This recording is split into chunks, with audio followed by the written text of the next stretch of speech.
নমস্কাৰ বন্ধুসকল, মই ৰাহুল গগৈ মোৰ এই ইউটিউব চেনেললৈ আপোনাক স্বাগতম জনাইছোঁ। আজি আহিছোঁ দেৰগাঁৱত অৱস্থিত এই নেঘেৰিটিং মন্দিৰলৈ। আহকচোন কি হয় আগৰ পৰা আপোনালোকে চাই থাকক। আৰু আজি যিহেতু ফ্ৰণ্ট কেমেৰাত মই কথা ক'বলৈ লৈছোঁ, কথা কৈ ভিডিঅ' বনাইছোঁ। আজি ফাৰ্ষ্ট কি হয় আপোনালোকে চাওক। দেৰগাঁও মেইন টাউনৰ পৰা 6 কিলোমিটাৰ গ'লেই সেই নেঘেৰিটিং শিৱ মন্দিৰ পায়। আমাৰ গোলাঘাটৰ পৰা এই মন্দিৰ দূৰত্ব প্ৰায় 28 কিলোমিটাৰ হ'ব। আৰু যোৰহাটৰ পৰা যদি গোলাঘাট পিনে আহে আপোনাৰ 25 কিলোমিটাৰ দূৰত্বত এই মন্দিৰ অৱস্থিত। আহক আমি সকলোৱে এই মন্দিৰটো চাওঁ কেনেকুৱা কি হয়।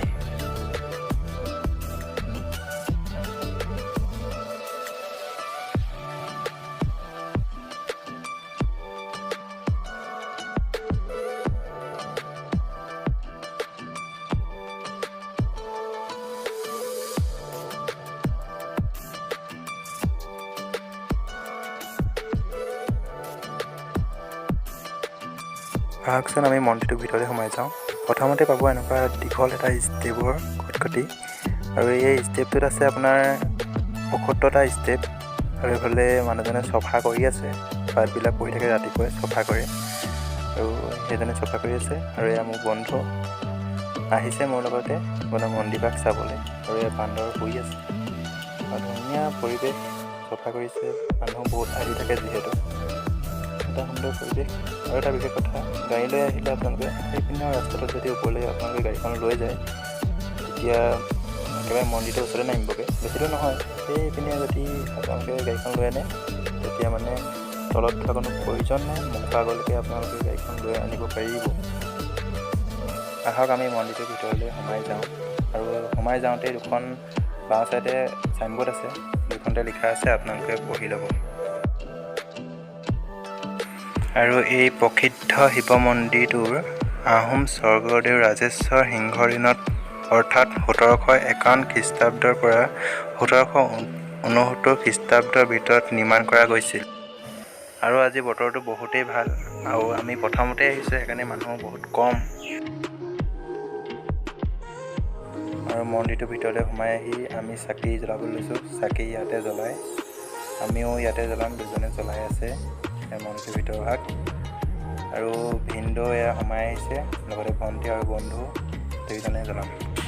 আৰু এয়া মই চাকি আৰু ধূপ জ্বলাইছোঁ আৰু সেৱা কৰিছোঁ আপোনালোক দিনটো যাতে ভালে কুশলে যায়, আপোনালোকেও যাতে ভালে কুশলে যায় তাৰে কামনা কৰিছোঁ। আৰু আমি চাকি জ্বলাই পেলাই গোটেইকেইজন ওলাই আহিছোঁ মন্দিৰটো এপাক ঘূৰোঁ বুলি।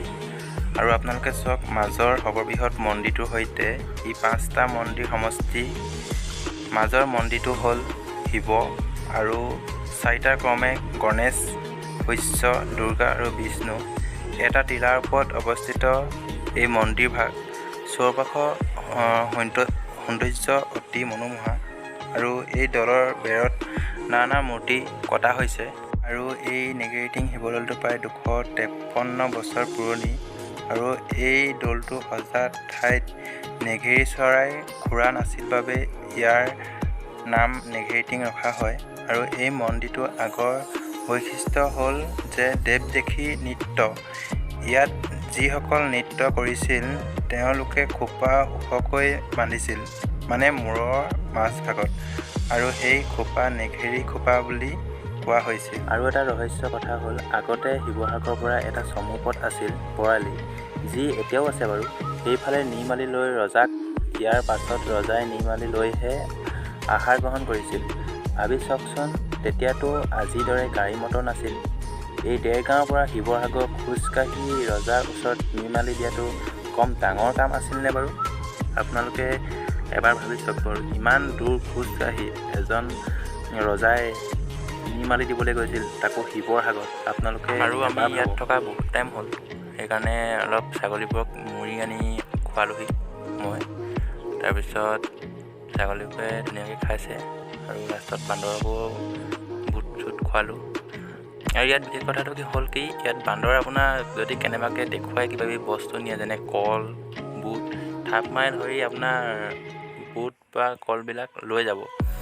আৰু এতিয়া মই এনেকৈ হাতত দিছোঁ, হাতেৰে দিওঁতেই সিহঁতি একদম থাপ মাৰি লৈছে, গাত উঠি লৈছে। আপোনালোকে দেখিছেই কিমান সুন্দৰকৈ খাইছে।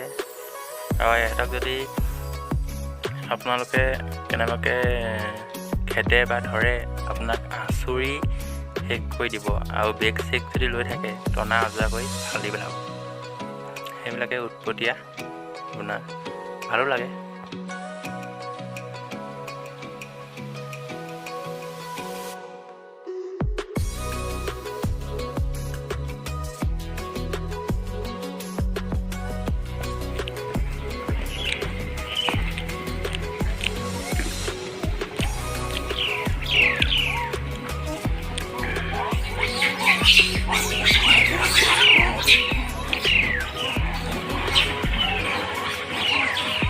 চব নামিয়া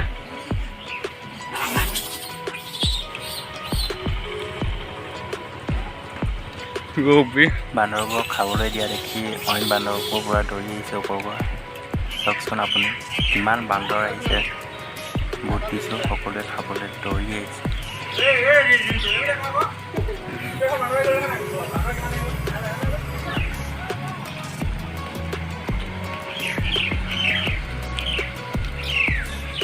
জোনালী যা গ'লে। ইমানেই আছিল আজিৰ ভিডিঅ'টো। কেনেকুৱা পালে জনাব, কমেণ্ট কৰিব। আৰু যদি ভাল লাগে লাইক, কমেণ্ট, শ্বেয়াৰ সকলোবিলাক কৰি দিব আপুনি। আৰু কিবা যদি ভুল আছে আপোনালোকৰ নিজৰ মানুহ বুলি, ভাই, বন্ধু, দাদা বুলি মাফ কৰি দিব। আজিৰ ভিডিঅ'টো ইমানেই।